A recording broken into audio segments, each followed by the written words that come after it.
Hey, y'all. You are listening to Definitely Not For Everyone with your girl, Nicolette, and my co-host, Diana. Hi guys. You didn't have to say hi yet,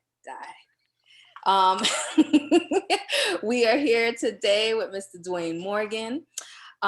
So from all of the research that I've done, I have to say that I'm honored, truly. Like, we are honored that you were like, you know what?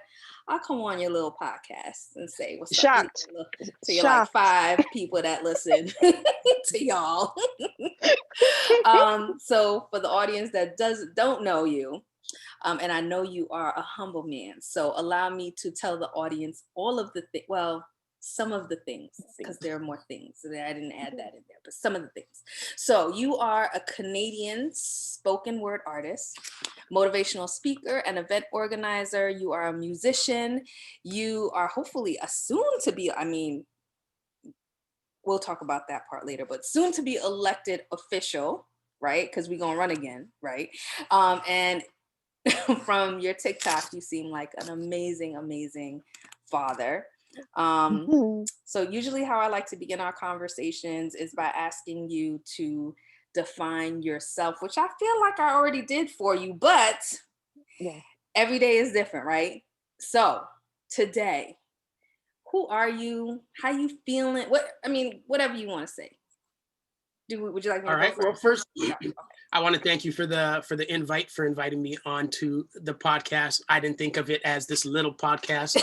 It was, it was a big podcast for me. Aww. And I just love to share in the fact that you hit me up and said, hey, I saw your TikTok and would you want to be? I didn't even hesitate. I just responded yes, and here we are. Right. So I am a writer, spoken word artist, entertainer. I wear a lot of different hats. Every day for me is totally different, and that's exactly how I like it and how I like to live. So I'm just always just doing stuff. It's really hard to define myself, but I'm glad that you said today in this moment, and as this is the as we're kicking off Black History Month. Today, I'm tired because this is just the busiest month of the year for me. And, Nice. I did 4 speaking engagements today and ending the day podcast. So, we're here. Wow. And wow, brother. Thank you. Wow. No That's problem. so cool. Oh, I can't wait to hear about your events of the day. And Nikki, would you like to say what? How you feeling today? I'm tired. There was no school Yes, today. girl. We're in NYC and there was no school today. And I have 2 kids, 2 girls, and one is 5 and the other one is 11. And I don't know why I did that. I am I'm half Japanese, half Guyanese. So yeah, And I'm a massage therapist. And I'm a podcaster. Like, I'm a host. Like, I still gotta be like, go ahead, wrap that around my head. But anyway, that's me. I'd had no speaking engagements today. What about you, Di? My goodness. Well, I'm a mom. I'm a wife. I'm a mom of 3 boys. My boys are men. They're 26, 21, and 14. And how am I feeling today is inspired. Brother, I can't wait to talk with you. I'm so excited about this show today. And I am also tired because there's a lot of snow out there. And I'm tired because I know we all going to have to go out there and shovel all that out.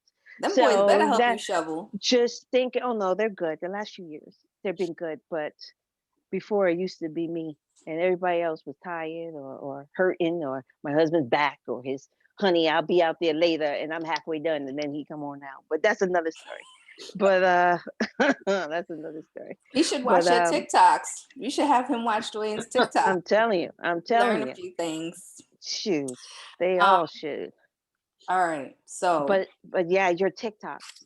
Yes. But before we even get into that, so I guess for the audience to know, that's where I found you. I found you on TikTok. I've been on a TikTok frenzy, liking everybody. Well, not everybody, but and I came across you and I was like, oh my God, this is so amazing. And like, you're saying all the things that I can't say out loud because sometimes I feel like I can't put 3 words together. You know what I mean? So you were saying all the things, and I was like, follow, like everything. And I mean, you don't have much on TikTok yet, but just the things that you have put up are so thought provoking, and like I felt so connected, you know. And my most recent one, my favorite one, is, can you imagine a world where cis men get their periods or get periods? That shit, I was like, yes. And you know, the thing is, I mean, I feel like I'm talking too much right now because I need you to be just talking. But for me, I was like, those are things that I have thought of, you know, all the time. But then to really like sit down and like imagine all of that, I'm going against like what the script is of what I had written. So I'm going to skip a little bit. On your spoken word, what are the sparks that make you choose the content? I mean, the main thing for me is just to get people to think about things, you know what I mean? And really just kind of challenge how we think about things. I think a lot of us, you know, mentally are in a mental comfort zone. So sometimes I just like to shake things up a little bit and just kind of, you know, say things that maybe in the privacy of your own home or in your own head you might think about, but nobody actually says it out loud.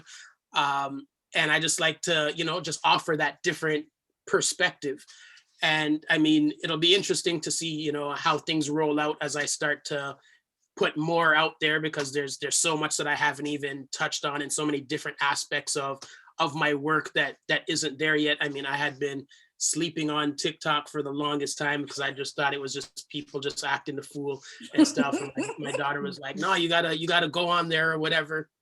And I was just like, I'm not going on there and doing any dances and stuff. And she's like, no, you know, just do some of your poems and stuff. So I was like, all right, let's see what happens. And then I did it. And like in a few weeks, like that, it just kept notifications and people are following. I couldn't even keep up. Like, it might look bad that I'm not following a whole lot of people, but it was just so overwhelming how fast everything was happening. And I just had to be, even if I'm not following, what I always try to do is, if you leave a comment, I always try to respond back, or at least. So I was just on my phone nonstop, just commenting, thanking people. That I was just overwhelmed. So I'm still trying to figure it out, but I'm so grateful that the work has found, you know, a new audience, and has found people that have no idea, you know, who I am. Because, you know, in Toronto where I'm at, you know, people know who I am. But, you know, TikTok has now allowed me to get the word out to a bunch of people who ain't never heard me before and never seen me before. And it's been really, you know, an exciting journey the last few weeks. Wow. That's So it's so your awesome. daughter who we had to thank for bringing you to us. That is so cool. Thank you, And Miss Morgan. because she's the one who got me there, part of her getting me there was she had to sit in with me to film some of the videos. Oh, Nice. that's why Yes, she's which on I it love. with you. Oh, Okay. we love it. We love it. Yeah. We That love makes it. sense. That was part of the Oh my trade-off. God. That is so So cool. I'm hearing a bit of an accent. Jamaican. Yes, we are. Yeah. Yes, we are. So going into that, can you give me a picture of what your childhood was like? Like, what were your parents like? How did you grow up? You know, did you travel from Jamaica to, you know, Canada, or, you know, like all of the things? I was born here in Canada. I'm the first generation born outside of the islands. We grew up in a part of Toronto that didn't have a whole lot of Black folks at first. So I mean, there was just my sister and I were 2 of the 3 Black kids in the school.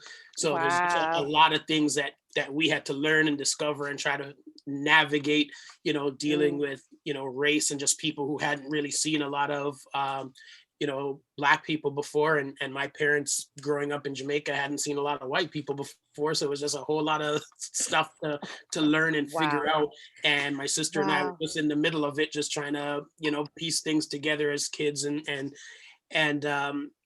you know, I would say had a normal, you know, upbringing and stuff. It was very important, you know, for my parents that they always brought us back to Jamaica, so we knew exactly where they came from, We know, the culture, the music, the heroes, the all of that stuff. So, more often than not, we might say, introduce ourselves and say we're Jamaican even before we might say Canadian, even though we weren't Canadian. born there. But that's just, how we were brought up to have, those Caribbean values. And you walk down the street, you say hello to people, and all of these kinds of things that are just part of, the Caribbean brought up see as we Yes. like. So it's so I grew up with a lot of that, and then you kind of have 1 foot or half of you is in that old Caribbean world, and the other That's half right. is in this new place that you're trying to discover. And then I have my own daughter now, and it's just trying to make sure that she also has a bit of that Jamaicanness brought up see in her as well. So Yes. now That I is bring her back beautiful. to Jamaica to make sure that she sees not just the resort, but I need her to get woken up by the roosters and see people walking goats and all of that kind of stuff. It's very important to me that she sees that, because then she gets a better appreciation of what she has, knowing where she's come from. So That true. is so cool. That is so cool. I love that. Well, have you been to the US? Many times, many times. I used to travel and tour quite a bit, and just go through the U.S. and perform poetry and stuff. I have family in New York and in Florida. So I mean, I go to the States all the time. And you see the huge Caribbean population we have Mhm. here also. So That you is be coming to wonderful. Brooklyn, the To the It's been- BK? parades. Yeah, it's been a minute. It's been a minute, but yeah, used to come down to Brooklyn and all that stuff. You know what I mean? Buffalo, I mean, is just around the corner. So sometimes I'd go watch football games in Buffalo and whatever. So I mean, it's the border's pretty easy. So Yeah. I've been back and forth quite a lot. That is so cool. Well, Nikki, we talked a little about the TikTok, how we met them on the TikTok, and you're Don't you also love how we say the TikTok? Like the old people? TikTok. Like we are old people. That's why I know you. I'm not I old. am. I'm not I old. know. Well, Okay. I am. Anyway, So sorry. I call it the TikTok. But you are also into politics, which I think is so fascinating. Mm. And I was wondering, what was it like? First, tell us how you got started in it, because we're curious about that. And also, I was wondering, like, what we're going on here in the US Mhm. as a Black man in politics here, what that experience is like.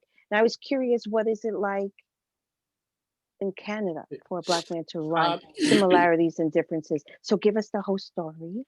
All right. So first of all, y'all have the most like complicated system I've ever seen. Period. I don't even understand. It's like just some kind of reality show of the different branches of this and that, and like we're like, this should be so simple. Like I don't Yes. understand why y'all got Yes. all of this stuff going on. So it's Yeah. very Mm. different here, very simple. And it's an interesting story for me because I was never into politics, and probably even now I would still say that I'm not even really into politics per se. The last election, the one that I ran in, was 3 years ago, and someone had just called me up from one of the political parties, and we have more than two, right? So there's multiple parties, which is also something that I find interesting, because I'm like, how are you just? I'm either this or that. Like people are so fluid that it's like it's so hard. I don't even understand how y'all say I'm just this, right? So we have, Yeah. the extreme left, we have the right, and then we have few parties in the middle, and you kind of just pick what works for you. So I got a call from one of the parties, and they're just like, "Hey, have you ever thought of running in the election?" And I was like, this is random. I don't know how you got my phone number, but this Oh my conversation God. lasted about That is not what I thought the story was going to be. Go ahead. Wow. yeah, Okay. but the conversation lasted about 2 minutes, and I was like, hell no, that's not my thing. I'm an artist, whatever. But after that conversation, I got to thinking to myself of why did I respond like that? Who tells me, or who told me that I can't do it, that I'm not it? I said everybody who's a politician was somebody else before. Most people are doing something. They're a business person, they're a lawyer, they're whatever, and then they go into politics. So I had to realize that this was an example of me just stopping myself. because there was nothing else to say that I couldn't do it other than me making that decision.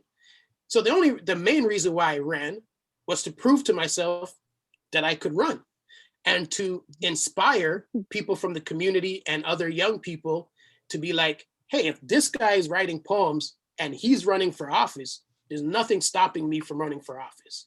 So the next one is going to be next year. And it's my hope that some of the people who saw me run a few years ago will be inspired to run in that next one.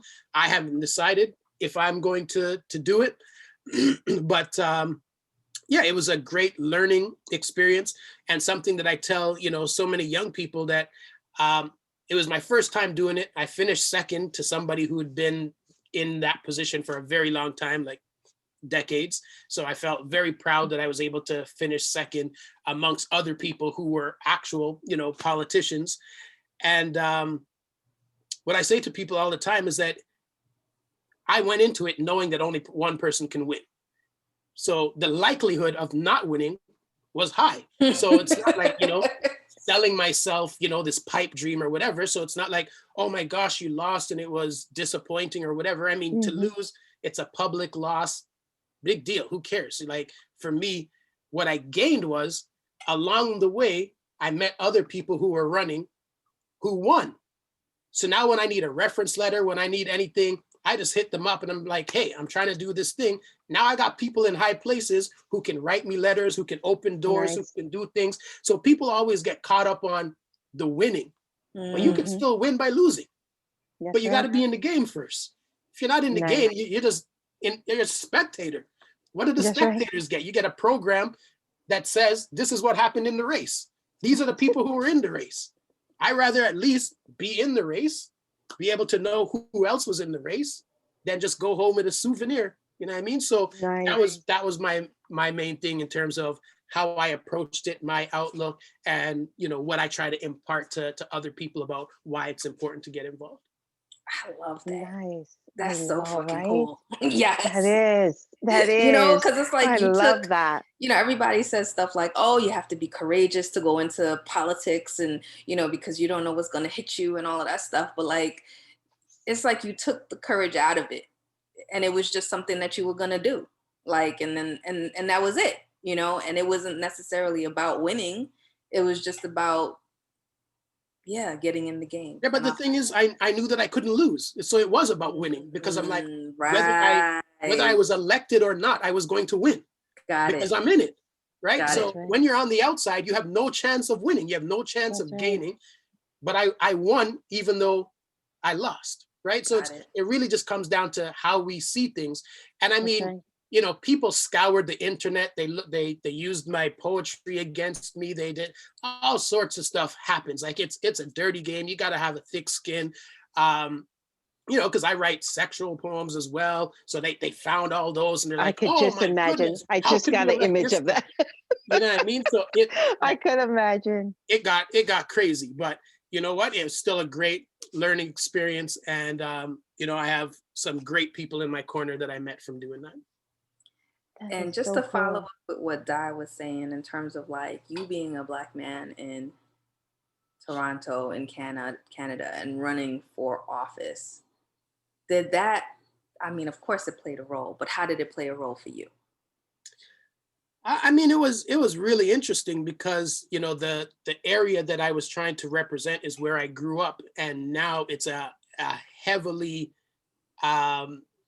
Chinese area. A good chunk of the people are Chinese. A good chunk of the people are from Sri Lanka. And then you have a lot of Black people all in this area.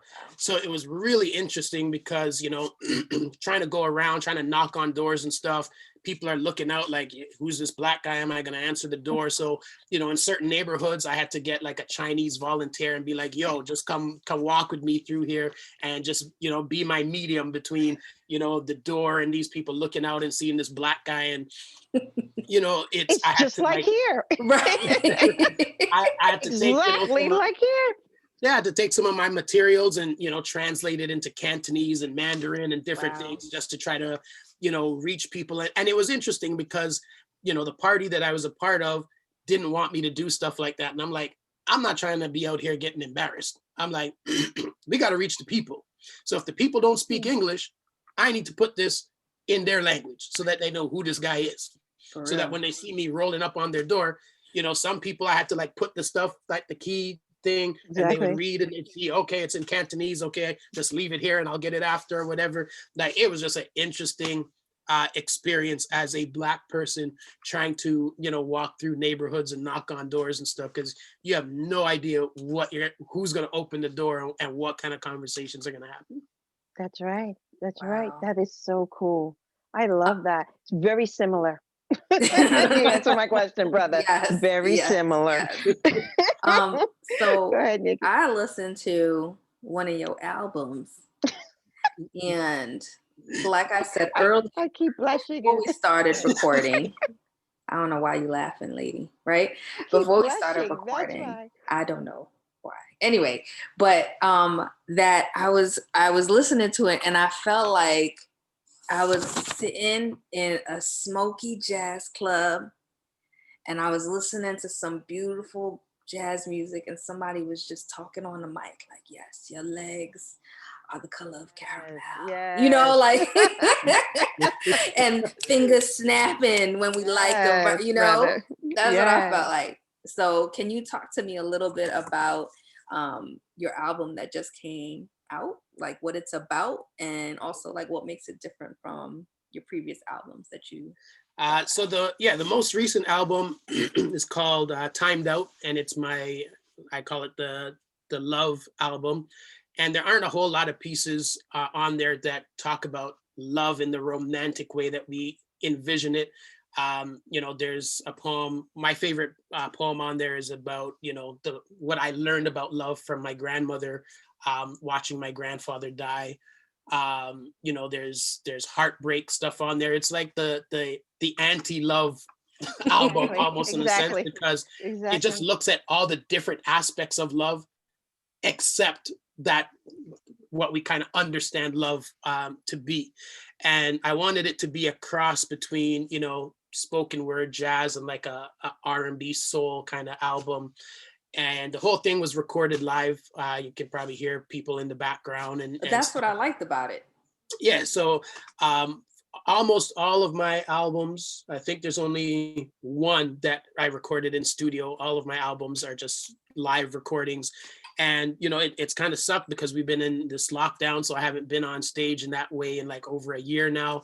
But, you know, I would always just, you know, rent out a venue, get my musicians together and just kind of either write a whole new show or just, you know, say, this is how I want to reimagine this poem. And we would always come up with, you know, music to go with, you know, the poem. And it was just a real great creative process to figure out how do you take this poem off of the paper and just make it into this musical thing.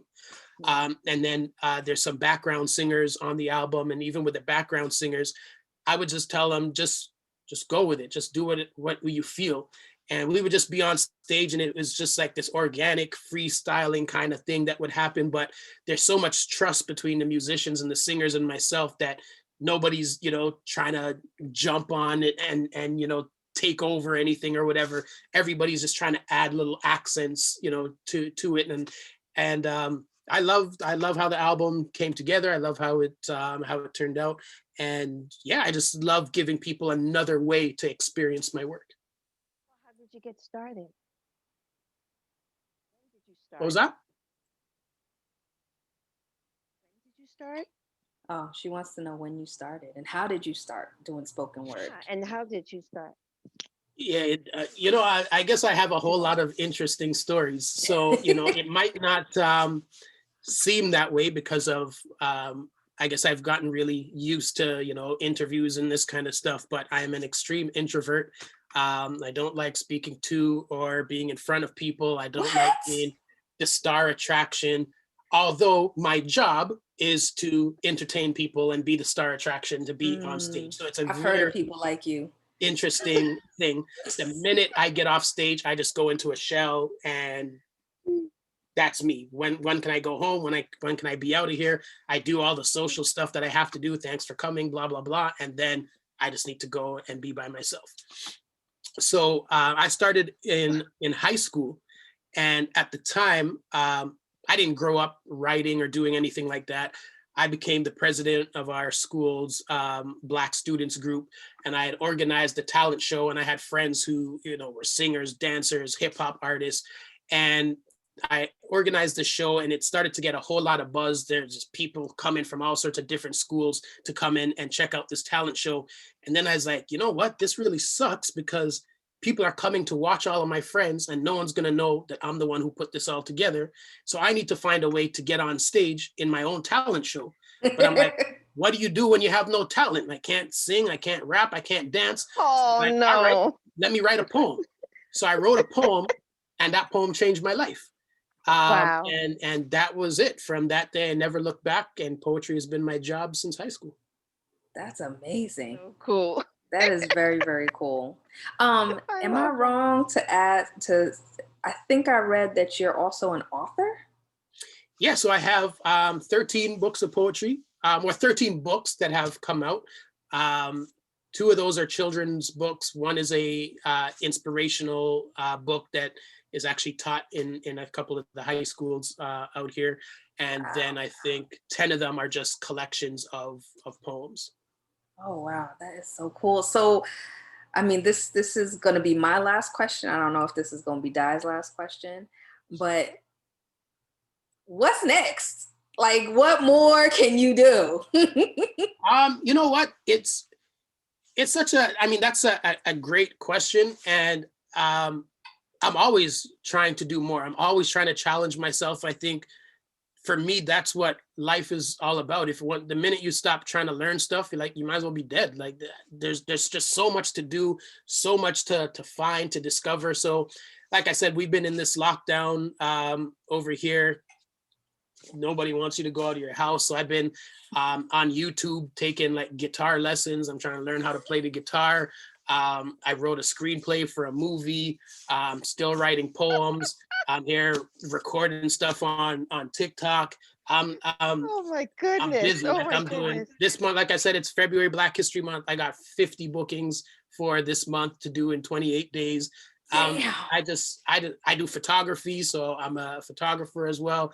And I just grind all the time. That's all I do. I just love to create. So I'm always just looking for ways to create and new avenues to create and share my work. Okay, I lied. That's not my last question. Okay, this is my last question. Where did you get your work ethic from?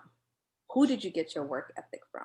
And what is it that you saw in that person that made you think, yeah, that's gonna be me. That's how I'm gonna. I don't have anyone in my circle who works the way that I work, but I think from very early, I saw that the work that I did opened up certain doors, and I liked how those doors opened up. So, I mean, you had asked before if I've come down to the States. At this point, I've had the opportunity. I've performed in 18 countries around the world. Now, as a Black kid with Jamaican immigrant parents, you don't even imagine that you could write poems and see the world.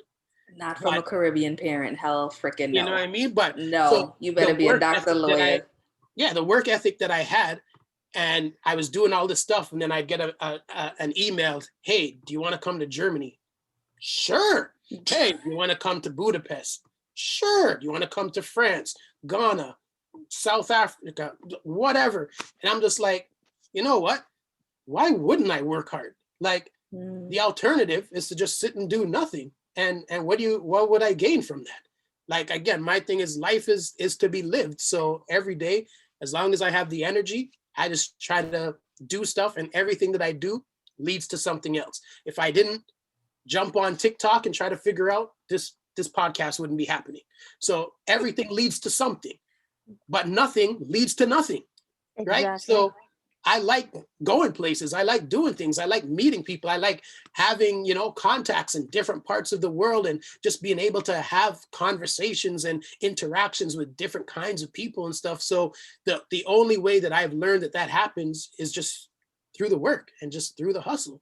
And that's just, I've just been wired that way now.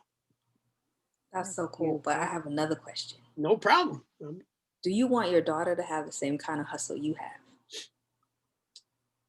if it's what she wants for herself, then I want her to have it. I keep her close enough that she sees the hustle and she sees the results and she sees what happens. I don't hide aspects of, what my career, from her. So I even told her the other day, I'm just like, hey, Valentine's is coming up. Some of the sexy poems might go up. You probably don't want to watch those ones. She's like, I got you. I don't want to watch those ones. So, you know what I mean? So I'm just like, I keep it real with her. There's some of the poems that sometimes, she'll come on stage and she'll perform the poem with me. And if she does that, I pay her for it so that she could see that there's value in art. You do this with me, I'm going to break you off some of my pay, I'm going to give to you. So it's very important to me that she sees what it is so that she can decide for herself if she wants anything to do with it. At the end of the day, she's got her own journey that she's going to be on, and I'm going to support whatever that journey looks like. But I want to make sure that she sees what my journey is so that if there's any part of that that attracts her, then, she could be like, well, this is how my dad did it. Now I'm going to take it and put my own little spin on it, Right. and take it where I need to take it. Right. Okay. That was my last question. So cool. That is so cool. Dad, did you have any last things you wanted to ask? I did. I hope you will come back, and I hope you would share some of it with us. Yay! Anytime. I would love that. Thank you, Dwayne. I appreciate you so much. Reading, that would be so cool. Yeah, that's maybe you can even pull out that TikTok. guitar. So I'm gonna start doing like a little once a month poetry reading on TikTok. So that's awesome. Oh, that's so cool. That's coming just now. Okay. That is so cool. I love that. And then you can show us your guitar and play a little something from the we're not quite we there need to wait yet. for that. Yeah, we're not quite there just yet. Maybe like Christmas time. Might be able to do a little maybe a little twinkle twinkle little star about heaven. That is so cool. That is so cool. Thank you so much for sharing. We appreciate you so much. We both found you independently. She was like, you got to hear about this guy. I love him. And I was like, wait a minute, the guy who did the princess poem with his daughter, I know him. And I was like, yes. So, man, we're going to keep watching you and keep supporting you. We appreciate you. Thank you so much. Thank you so much. It is such a pleasure. Thank you so much for having me. All right. To my listeners, thank you so much for listening. I love y'all. I hope you enjoyed this episode. Check Dwayne Morgan out. His TikTok is amazing. It'll be in all of the Instagram postings and all of that good stuff, so you can find him and support. All right, y'all. Deuces. We are out. Bye.